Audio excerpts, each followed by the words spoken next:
خب سوال دیگر میگویند که از دیگر ملت زن گیرید درست نیست. این حقیقت دارد؟ و اگر مسلمان باشد چی؟ اگر سوال کردن ختم قرآن چی معنی دارد و قرآن را به تاجیکی خوانی ثواب دارد؟ خب سوال دیگر آمد است که در حق مرده ها نماز خواندن جایز است؟ دیگر سوال کردن ختم صغیره چی معنا دارد و در کدام حالت میخوانند؟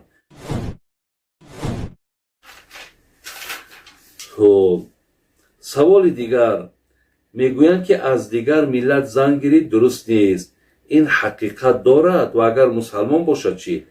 اگر از هر ملتی که زن میگیری در شریعت اهل کتاب باشد اجازت است. اهل کتابش یعنی مقصد با یکی از کتابهای آسمانی ایمان داشته باشد. مقصد یا به انجیل است، یا به زبور است، یا به تورات است. خلاص به یکی از کتابهای آسمانی ایمان داشته باشد، اونها را زن کردن اجازت است. اگر با مسلمان باشد، برای مسلمان دیگر هر ملتی که باشد هیچی باقی ندارد. حتی غیر مسلمان هم که باشد، اهل کتاب باشد و از زنهای همون پاک دامنش باشد، همون رعایه‌ای که در کتابهاشون گفتگی است، از مقصد لباسهاشون و از خوردنی هاشون و از نوشیدنی هاشون و چیزی که همون کتاب خودشون حتی دستور داده است، اگر از همون پیروی کنن اجازت است که نکاح کرده گیرند.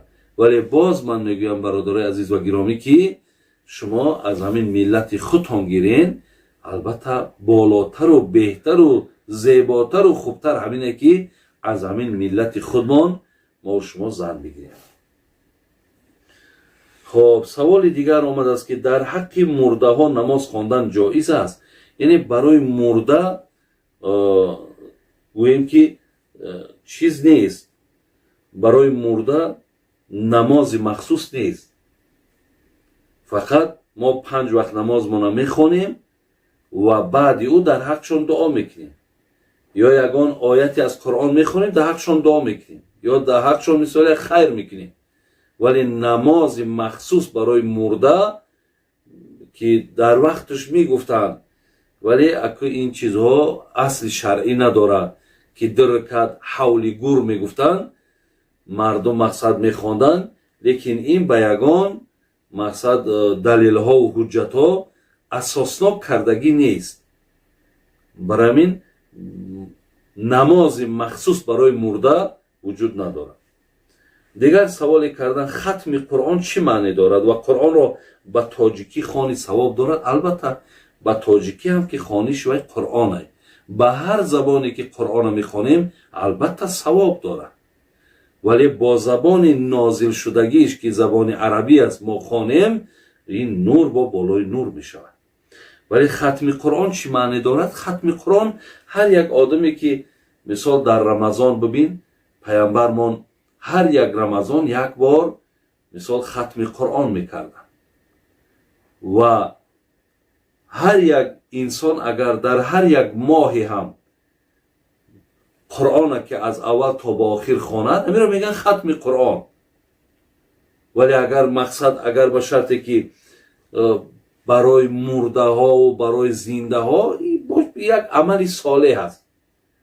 وقتی من قرآن میخوانم عملی صالح است، ثواب عملی صالح را برای مرده زنده بخشیدن، این عقیده اهل سنت است، هیچی باقی نداره. درسته برادر عزیز؟ دیگر سوال کردن ختم صغیره چی معنا دارد و در کدام حالت میخوانند؟ ما در تاجیکستان ما ختم صغیر میگن. ختم صغیر استادا میگفتن که همین سوره ملک تاقه خواندن، همین تبارک الذی بیده الملک و هو علی کل شیء قدیر، وقتی در خانه های مرده ها پنجشنبگی میکردن، حفظ میکردن، انا وقتی میرفتن مینشستن، مردم همونجا ختم صغیر میگفتن. ختم صغیرش اکا همین بود که کسی 1 بار سوره همون تبارک یعنی ملک بخونه دعا کنم را ختم صغیر میگفتن. که این برادر عزیز اصلا همین تلفظش یا همین عباره یا همین گفتنی خودش خطا است. این قرآن، آیت قرآن هیچ وقت сагир гуфта намешавад, хурд гуфта намешавад. барои ҳамин ин хел хатмҳои сагир кабир мақсад дар китобҳои мӯътабар дар ҳадисҳо бародаро азиз омадагӣ нест. мо хатм мисол 3 бор сураи ихлос омадааст, марҳамат мехонем, ҳамчу бо ҳадис собитай савобша мебахшем, ё ин ки қуръона мехонем савобша мебахшем. иншоалло инош боки надорад.